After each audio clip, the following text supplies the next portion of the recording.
তো হ্যালো বন্ধুরা, তোমাদের অনেক অনেক স্বাগত এই চ্যানেলের আরেকটা নতুন বাংলা ভিডিওতে। আশা করি তোমরা সবাই ভালো আছো, সুস্থ আছো। তো আমাদের কম বেশি সবারই কিন্তু একটা ইচ্ছা থাকে যে আমরা রেলওয়েতে চাকরি করব। তো রেলওয়েতে চাকরির জন্য কিন্তু একটা সব থেকে বড় এবং একটা হচ্ছে কি বলবো, সবথেকে প্রেস্টিজিয়াস একটা জব বলতে পারো আরআরবি এলপি, মানে অ্যাসিস্ট্যান্ট লোকো পাইলট, মানে যারা অ্যাকচুয়ালি বলতে পারো ট্রেনকে চালায়। ঠিক আছে। তো এইটাই কিন্তু একটা ভ্যাকেন্সি কিন্তু চলে এসেছে আমাদের 2025-এর জন্য।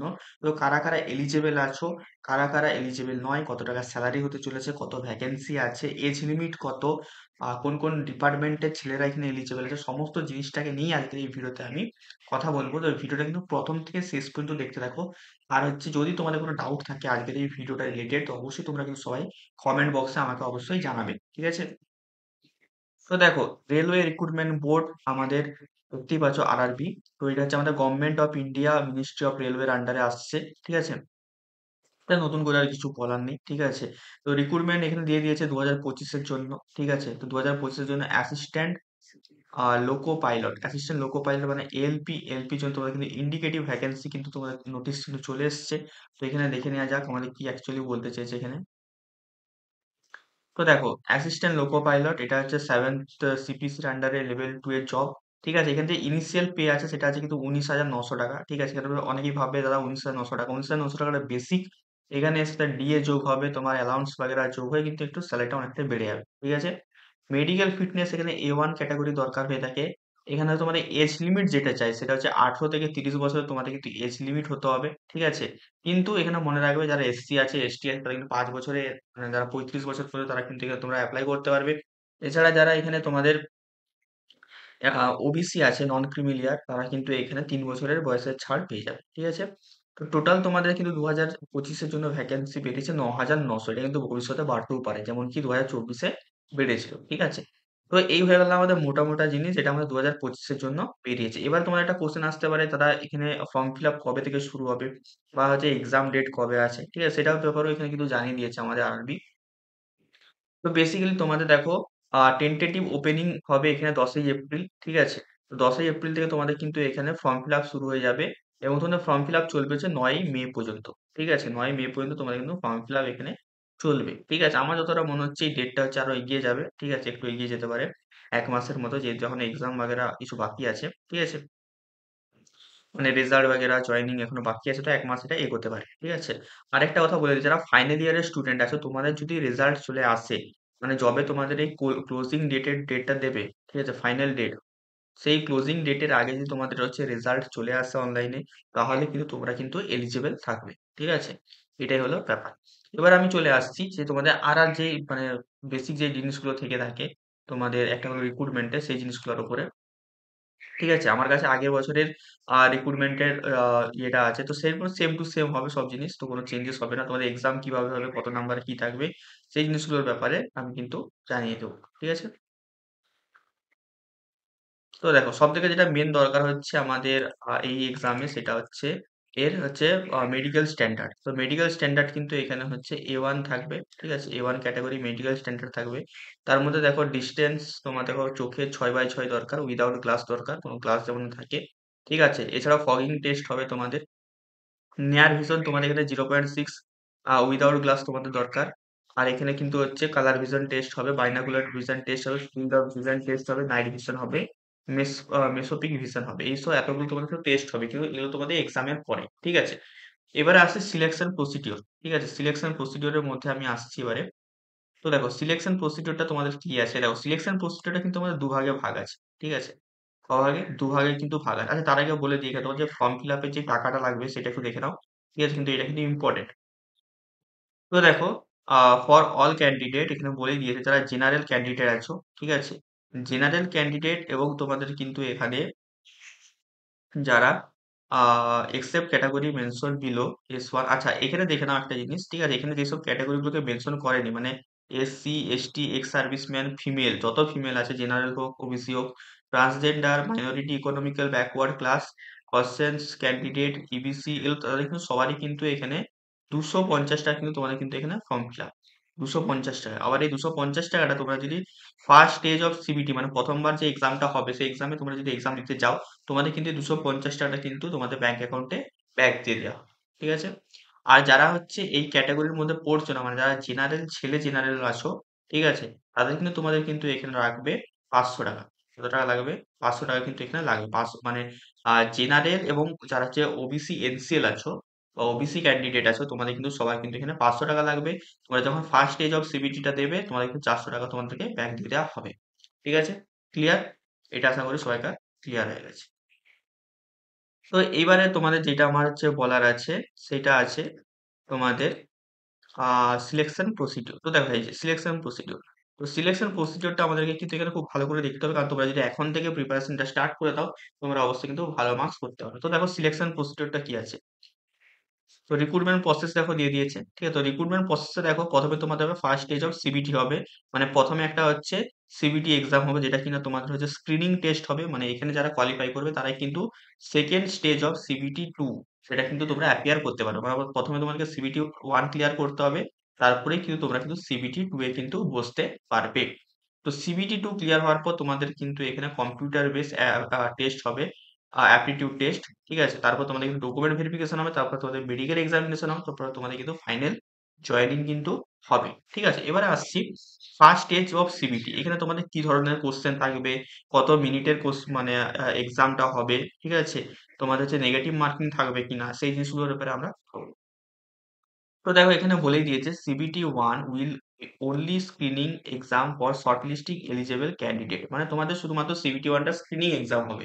মানে এর থেকে তোমাদের কিন্তু ফাইনাল সিলেকশন হবে না। শুধু যারা সিবিটি 1 ক্লিয়ার করবে তারা কিন্তু তোমরা সিবিটি 2 তে বসতে পারবে, এবং সিবিটি 2 এ যারা যত নাম্বার পাবে সেই বেসিসে কিন্তু তোমাদের কিন্তু সিলেকশনটা হবে।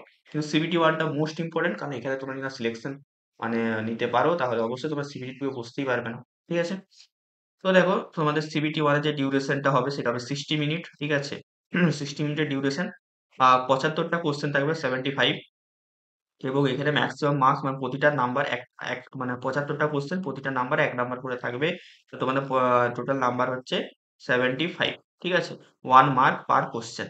আর এখানে তো নেগেটিভ মার্কিং থাকবে। নেগেটিভ মার্কিং থাকবে 1/3, মানে 3টে ভুল হলে তোমাদের 1 নাম্বার করে কাটা যাবে। ঠিক আছে? ওটা ভুল হলে 3টে ভুল হলে 1 নাম্বার করে কাটা যাবে। মিনিমাম পাসিং মার্কস তোমাদের এখানে কিন্তু ইউআর দের জন্য 40%, ওবিসি দের জন্য 30%, এসসি দের জন্য 30%, এসটির জন্য 25%। মানে এই মিনিমাম মার্কসটা তোমাকে পেতেই হবে। এই মিনিমাম মার্কসের যদি নিচে যদি কেউ পায়, তাহলে কিন্তু তারা কিন্তু সিলেকশনের জন্য এলিজিবল নয়। মানে ধরো সবাই কোনো একটা জোনে কি হলো 40% এর নিচে পেলো, তো সেই জন্য কিন্তু কোনো সিলেকশন হবে না।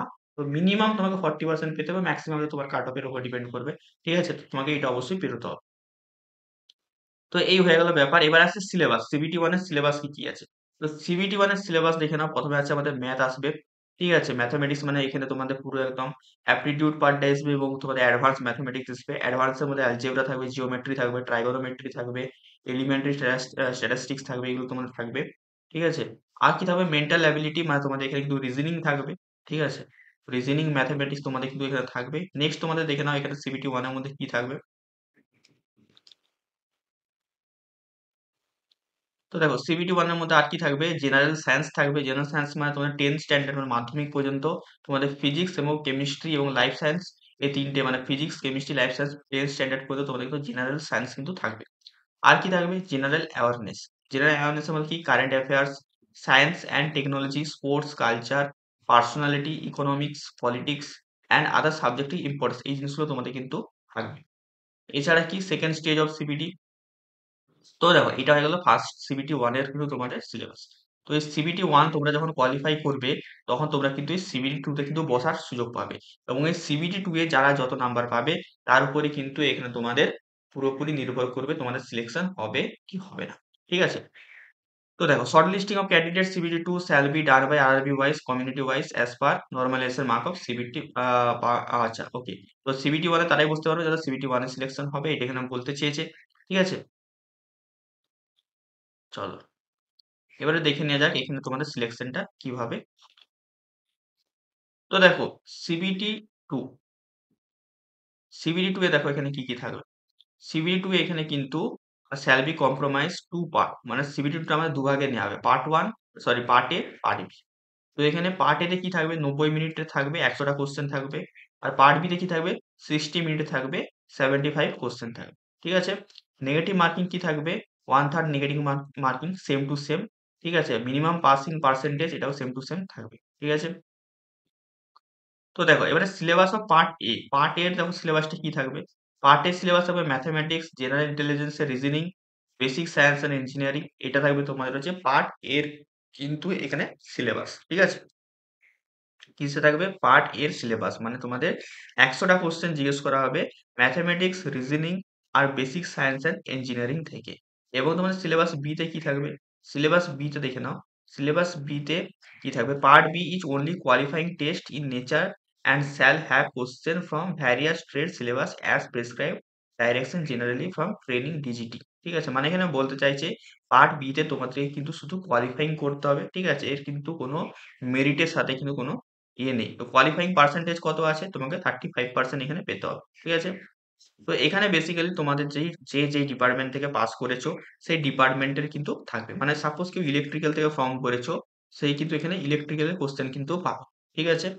এটা অবশ্যই কোয়ালিফাইং পার্সেন্টেজ লাগবে। তোমার কিন্তু এখান থেকে কিন্তু তোমাদের সিলেকশন হবে না। আসল সিলেকশন হবে তোমাদের এই জায়গাতে ম্যাথমেটিক্স, জেনারেল রিজনিং আর বেসিক সায়েন্স অ্যান্ড ইঞ্জিনিয়ারিং। ঠিক আছে? বাকি পার্ট বি তে তোমাদের কিন্তু এখানে শুধুমাত্র লিখেই দিয়েছে is only for only A qualifying test in nature and shall have question from various trade. ঠিক আছে? এইটা হয়ে গেল। ঠিক আছে? এবারে নেক্সট কি আসছে? নেক্সট আসছে কারা কারা এলিজেবল এই এক্সামটার জন্য। ঠিক আছে? তো দেখো যারা আইটিআই করেছো, মিনিমাম আইটিআই যারা করেছো তারা কিন্তু এখানে এলিজেবল থাকবে। শুধুমাত্র আইটিআই সিভিল ড্রাফটসম্যান যেই ট্রেডটা আছে তারা কিন্তু এখানে এলিজিবল থাকবে না। ঠিক আছে? বাকি যারা ডিপ্লোমা করেছো সিভিল বাদে, যারা বিটেক করেছো সিভিল বাদে, তোমরা কিন্তু এখানে সবাই কিন্তু এলিজিবল থাকবে। তো দেখে নাও এখানে ইলেকট্রিক্যাল ইঞ্জিনিয়ারিং যারা মানে করেছো। ঠিক আছে? ইলেকট্রিক্যাল ইঞ্জিনিয়ারিং এর মধ্যে কি কি ট্রেড পড়ছে দেখে নাও। Electrician, instrumentation mechanic, wireman, armature and coil winder, এর রেফ্রিজারেটর, এগুলো তোমাদের যারা করেছো তারা কিন্তু তোমরা ইলেকট্রিক্যাল ইঞ্জিনিয়ারিং এর মধ্যে পড়বে। এবং যারা ডিপ্লোমা করেছো ইলেকট্রিক্যাল ইঞ্জিনিয়ারিং এ তারাও কিন্তু এখানে এলিজিবল, যারা বিটেক করেছো তারাও কিন্তু এখানে eligible. Same to same electronics engineering এর মধ্যে কিন্তু এখানে যারা ইলেকট্রনিক্স মেকানিক এবং মেকানিক রেডিও টিভিতে করেছো তারা কিন্তু এখানে সবাই কিন্তু এলিজিবল। এটা হচ্ছে আইটিআই দের জন্য। আইটিআই ট্রেড যারা আছে তারা এই জিনিসগুলোকে ফলো করো। ঠিক আছে? আর যারা হচ্ছে ডিপ্লোমা এবং বিটেক তারা কিন্তু এই ট্রেড গুলোকে ফলো করবে। যারা মেকানিক্যাল ইঞ্জিনিয়ারিং করেছে তারাও কিন্তু এখানে এলিজিবল সেম টু সেম। মেকানিক্যালের যারা যে মানে সেম টু সেম যেই ট্রেড গুলো আছে আমাদের ITI fitter, mechanic motor vehicle, tractor mechanic, mechanic diesel, এরা কিন্তু সবাই কিন্তু এখানে এলিজিবল থাকবে। এছাড়া কি? এছাড়া হচ্ছে automobile engineering. Automobile engineering A mechanic, motor vehicle, tractor mechanic, mechanic diesel, hit engine, refrigeration and air conditioning, এগুলো তোমাদের কিন্তু সবাই কিন্তু এখানে এলিজিবল থাকবে। ঠিক আছে? তো এই হয়ে গেল মেন ব্যাপার। এবারে আসছে তোমাদের কম্পিউটার বেসড অ্যাপটিটিউড টেস্ট। ঠিক আছে? এটা হবে কম্পিউটার বেসড অ্যাপটিটিউড টেস্ট। তো এটা কি বলেছে দেখে নাও।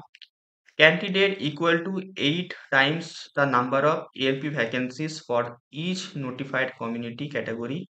UR, OBC, NCL, SC, ST, EWS, including ex-servicemen, shall be shortlisted for CBAT on the basis of their marks on Part A of CBT 2 and application of reservation rules provide they are qualifying। মানে যারা CBT 2 এ যে part 1 আছে মানে যেখানে 100 নম্বরের question আছে তার বেসিসে কিন্তু তোমাদের কিন্তু এখানে কম্পিউটার বেসড টেস্টে কিন্তু মানে অ্যাপটিটিউড টেস্টে কিন্তু তোমাদেরকে ডাকা হবে। এবং তোমাদেরকে যে পার্ট বি পোর্শনটা আছে কিন্তু তোমার শুধু ট্রেডের কোশ্চেন আনসার জিজ্ঞেস করা হবে যেটা কি শুধুমাত্র কোয়ালিফাইং নেচার, মানে তোমাকে শুধুমাত্র সেখানে 35% নাম্বার পেতে হবে। সেটাকেও তোমার কিন্তু অবশ্যই ক্লিয়ার করতে হবে। তো এখানে তোমাদেরকে ডাকা হবে, দেন তোমাদের কিছু অ্যাপটিটিউড টেস্ট হবে কম্পিউটার বেসড। ঠিক আছে? তারপর তোমাদের দেখো এখানে short listing candidate should be produce the vision certificate, তোমাদের চোখের সার্টিফিকেট প্রদর্শন করতে হবে সেখানে। ঠিক আছে? আরো এখানে clear each test battery and per section of CBAT separately qualified, মানে তোমাকে সমস্ত সেখানে টেস্ট কোয়ালিফাই করতে হবে। ঠিক আছে? The CBAT shall be only in English and Hindi and there shall be no negative marking. তো এই সিব্যাট যেটা হবে অ্যাপটিটিউড টেস্ট সেটা কিন্তু তোমাদের কিন্তু ইংলিশ এবং হিন্দিতে হবে। ঠিক আছে? এখানে যদি তোমরা সিব্যাট এর সম্বন্ধে যদি আরো কোনো এক্সট্রা ইনফরমেশন চাও তো তোমরা হচ্ছে RTSO এই যে তোমাদের ওয়েবসাইটটা আছে এখানে তোমরা যেয়ে তোমরা কিন্তু অ্যাকচুয়ালি দেখতে পারো। ঠিক আছে? তো বেসিক্যালি এটা একটা সাইকোলজি টেস্টের মতো হবে। ঠিক আছে? আর কিছু না। তো এটা হয়ে যাওয়ার পরে তোমাকে কিন্তু এখানে মেরিট লিস্ট তোমাদের কিন্তু ঘোষণা করে দেওয়া হবে। মেরিট লিস্ট কিভাবে ঘোষণা করা হবে? The merit list shall be prepared only among candidate qualifying CBAT 70% weightage will be given for the marks obtained in part A of CBT 2 and 30% weightage score obtained in the CBAT। মানে তোমরা part 1 থেকে তোমাদেরকে 70% number নেওয়া হবে এবং যে CBAT এক্সামটা তোমরা দিবে সেখান থেকে তোমাদের 30% নাম্বার নেওয়া হবে। এর বেসিসে তোমাদের কিন্তু মেরিট লিস্ট কিন্তু মানে পাঠানো হবে এবং সেই মেরিট লিস্টের হিসেবেই তোমাদের কিন্তু সিলেকশন হবে। তারপরে তোমাদের কিন্তু ডকুমেন্ট ভেরিফিকেশনের জন্য কিন্তু ডাকা হবে। তারপরে তোমাদের কিন্তু ফাইনাল জয়েনিং কিন্তু দিয়ে দেওয়া হবে। ঠিক আছে? এই হয়ে গেল মেইন ব্যাপার। ঠিক আছে? আর এখানে কিছু ইম্পোর্টেন্ট নেই। তোমরা যদি এপ্লাই করতে চাও, এপ্লাই আমি বলেই দিলাম যে তোমাদের কিন্তু আ এপ্রিল মাসে থেকে তোমাদের শুরু হওয়ার কথা, যেটা আমাদের RRB জানিয়েছে। কিন্তু আমার মনে হয় একটু লেটেই শুরু হবে। যদি শুরু হয় আমি অবশ্যই আমার চ্যানেলে ভিডিও দিয়ে দেবো। তো সবাই কিন্তু এখানে চ্যানেলটাকে সাবস্ক্রাইব করে রাখো। বাকি তোমরা কিন্তু জোন ওয়াইজ তোমরা কিন্তু ফর্ম ফিল আপ করতে হবে। মানে তুমি যেই জোনে ফিল আপ করবে সেই জোনেই তোমার কিন্তু পোস্টিং হবে। সেই জোনের ছেলেদের সাথেই তোমাদের কিন্তু কম্পিটিশন হবে। জোন এখানে আমাদের আছে, কলকাতা জোন আছে, শিলিগুড়ি জোন আছে আমাদের আশেপাশে। ঠিক আছে? এছাড়া তোমরা যদি আ চাও, তোমরা হচ্ছে বিহারে রাঁচিতে করতে পারো। ঠিক আছে? গোরখপুরে করতে পারো। ঠিক আছে? বিলাসপুরে করতে পারো। ঠিক আছে? এগুলো আমাদের কাছাকাছি জোন। ঠিক আছে? আমরা তো বেসিক্যালি কলকাতা, শিলিগুড়ি আর মালদা এই ৩ টে জায়গায় কিন্তু করব। ঠিক আছে? কলকাতা, মালদা, শিলিগুড়ি আমাদের ওয়েস্ট বেঙ্গলের মধ্যে পড়ছে। ঠিক আছে? তো এই হয়ে গেল ব্যাপার। কারো যদি কিছু এক্সট্রা করে ইনফরমেশন এর দরকার হয় অবশ্যই আমাকে জানাবে। ঠিক আছে? ভিডিওটা কেমন লাগলো অবশ্যই আমাকে কমেন্টে জানিও। দেখা হচ্ছে তোমাদের সাথে অন্য কোনো ভিডিওতে।